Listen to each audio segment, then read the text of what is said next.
Bu Samsung Galaxy A26. Keling, bu telefonning yaxshi va yomon tomonlarini ko'rib chiqamiz. Avval yaxshi tomonlari. Birinchidan, bu katta va chiroyli ko'rinishga ega. Telefon orqa tomoni shishadan.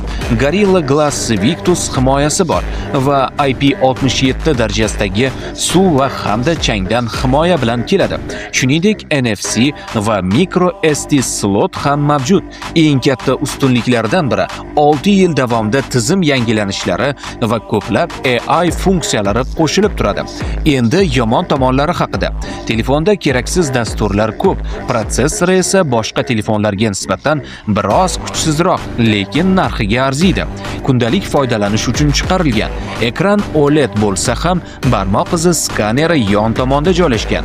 5000 mAh batareyaga ega. Undan tashqari smartfonni OpenShop.uz saytidan chegirmali narxlarda naqdga va bo'lib to'lashga xarid qilishingiz mumkin.